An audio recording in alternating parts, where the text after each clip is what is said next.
Hey guys, so I'm back again with another video. This one's gonna be a bit of a long one. So let me tell you what was supposed to happen here. I was having guests in my house and I thought I'd do like a whole vlog of how I cook and the kind of food that I was cooking on that day, and the the how the entertainment part will go.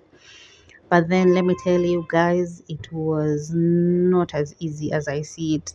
So hats off to the guys who do it.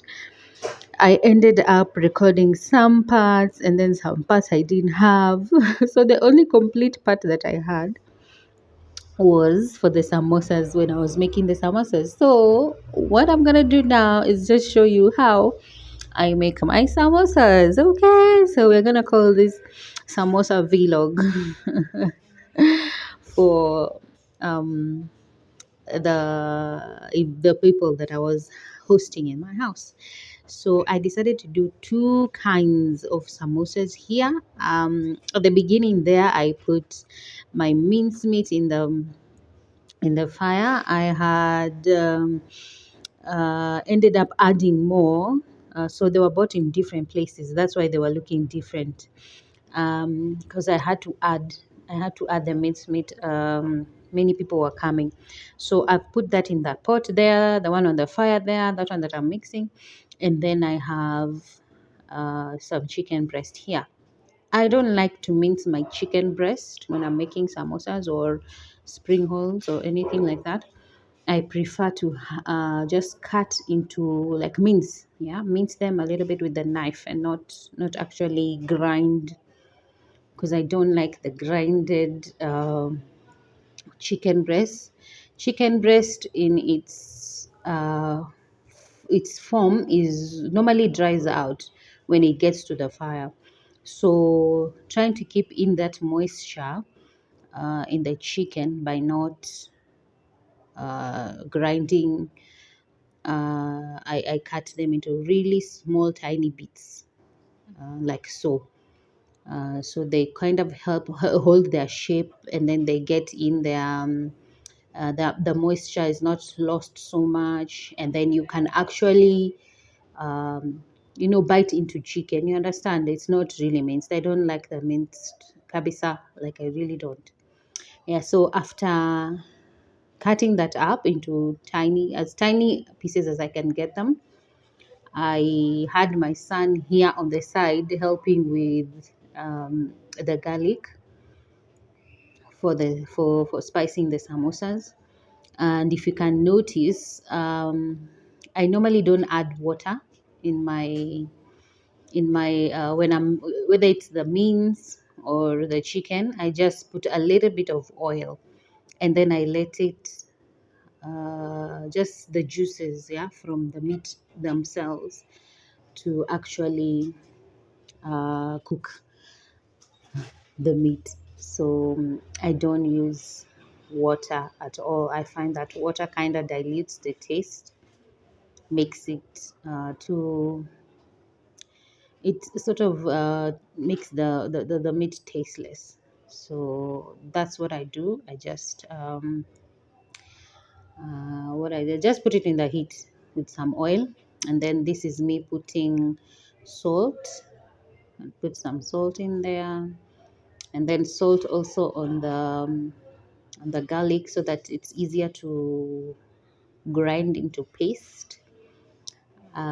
So my son here peeling, I think it was a whole clove of garlic, and then I got into the onions one by one, many onions, because samosa will not be samosa without onions, people.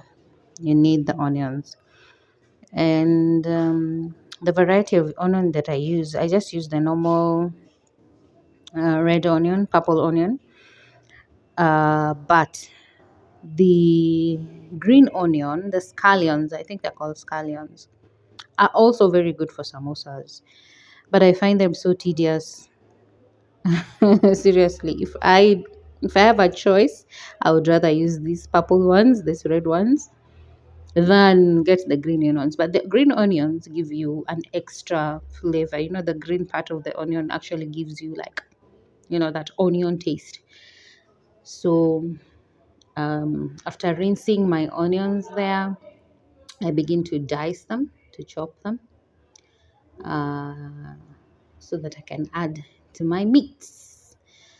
As you can see, hopefully you can see that small part there that they're actually doing much better, much good. They're doing good. They're doing good. And then this meat on the side there was pork that I had forgotten to remove from the freezer the previous night, because I was like I said, I was doing this for guests, and I had planned to also do stir fry pork for them. But then you don't get to see that. Maybe I can do a video on that later. Yeah, so my my minced beef was already cooked. It needed a bit of low heat, and then that's my son showing how he's grinding the garlic. I didn't even notice that was going on, but okay. So onions, I'd say here I can't remember the number of onions I made, but what I do to measure um, the it's like I do half the amount of meat.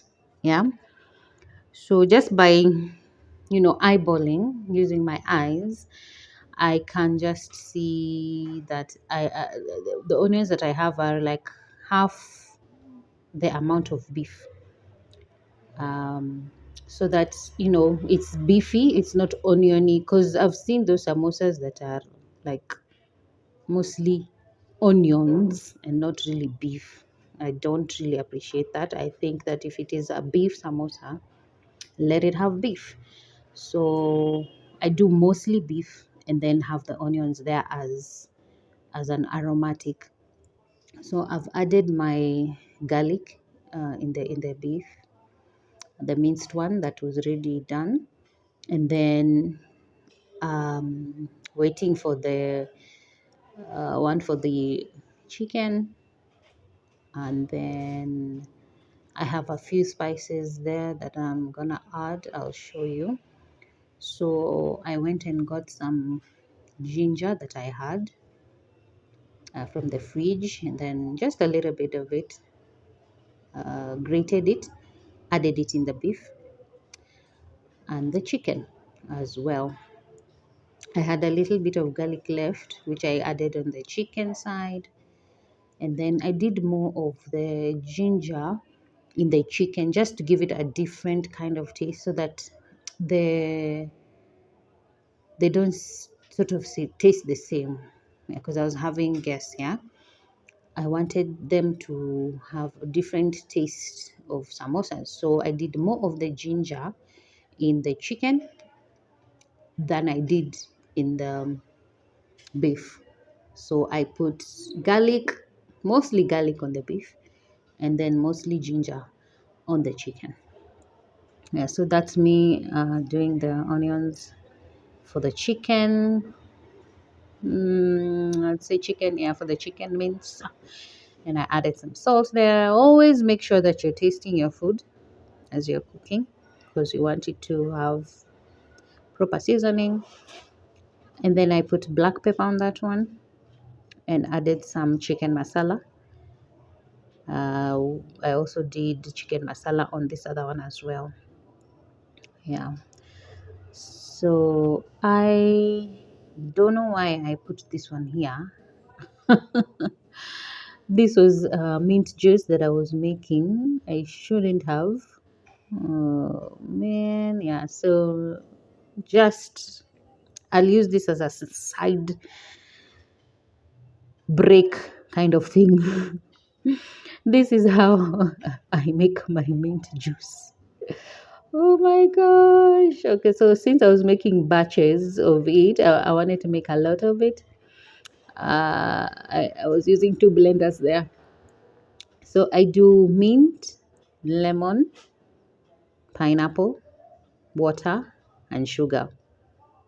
That's as simple as it is for the pineapple mint juice. This let's take this as a commercial break, okay, from the samosas, because samosas can be a lot of work. So this is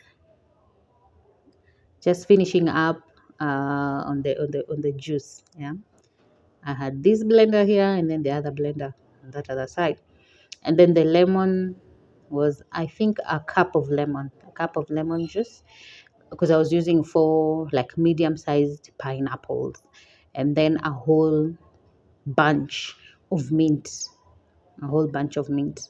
Oh my god, which reminds me, I think I have mint in my fridge and I don't want it to get spoiled. You know how mint doesn't really stay for long? Once you open it, you have to use it. So I have some pineapples that I have in the house. I'm gonna go and do that.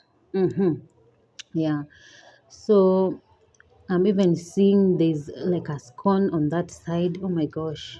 I think I was eating as I was making this thing. Yeah, so just me tasting it, and it was tasting real good, real, real good. Now back to the samosas. Oh, that's such a serious commercial break. So the dough is typically just the way you make chapati. Yeah, you need flour, salt.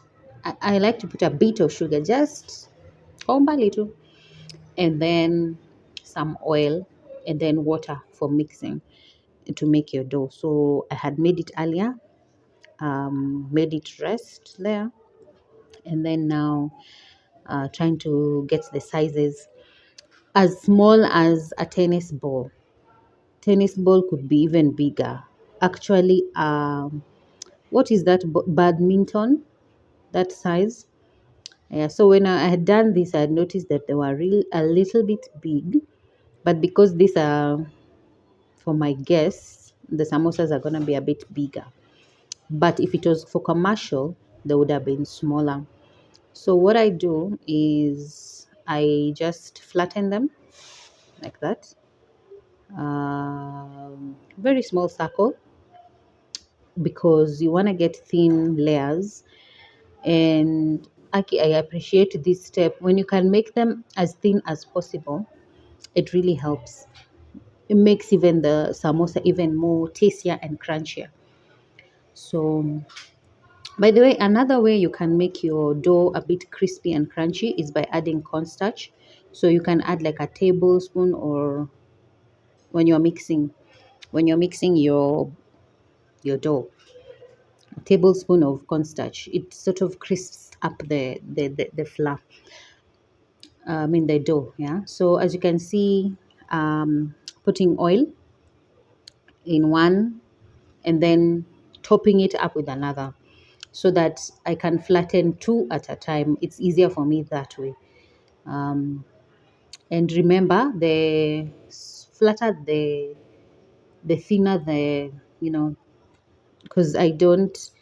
Another thing, okay, I know that because of my ability to cook and to do a good job at it, okay, because I'm not boasting, is that I will be judgmental.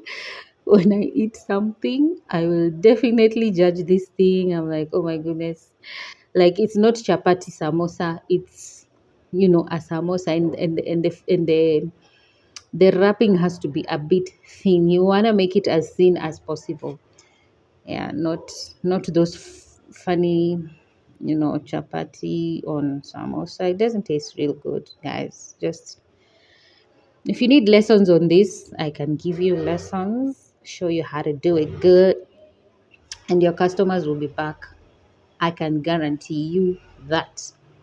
Yeah. So after flattening the dough, make it into a chapati, a flat bread. Put it on the fire. The pan has to be hot. Yeah, it has to be hot, because you don't want the dough to stay there for too long. You just want to heat it up. Try not to get those. scotch marks on it. You know the way you make chapati and you have, the brown whatever. All you're doing here is just heating it up and getting it translucent. There's a way that it turns when it gets to the fire. So just ensure that you're not really scorching it, you're getting it to the right. It's just pre-cooked, yeah, it's pre-made. So I did that until the end. um, I think you can notice kuna mahali, just for the sake of our international listeners, let me speak in English and not Kiswahili.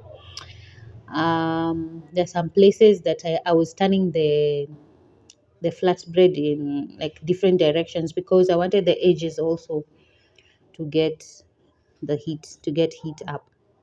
Um, that meant that uh, the the chapati was too big for the pan.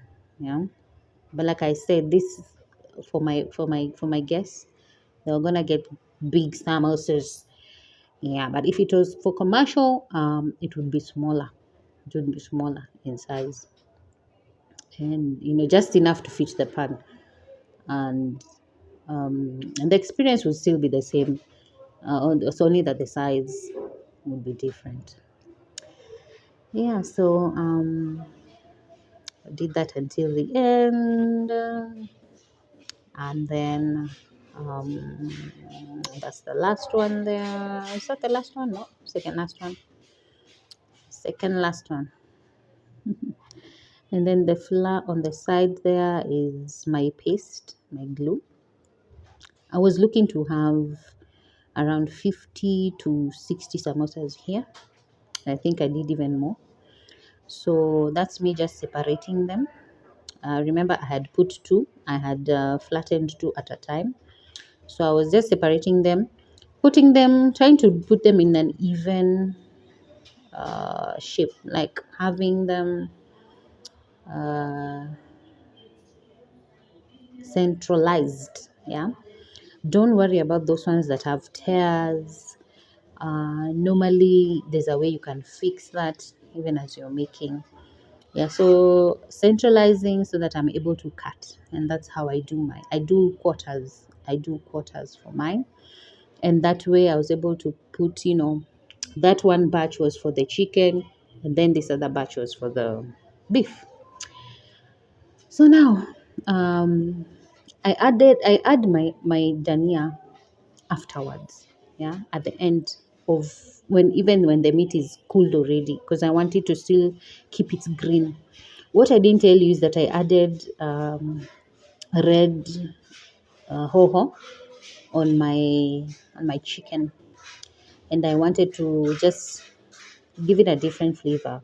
Remember, it had ginger, and then now the red hoho, and then this is my slurry, the what I'll use as glue for pasting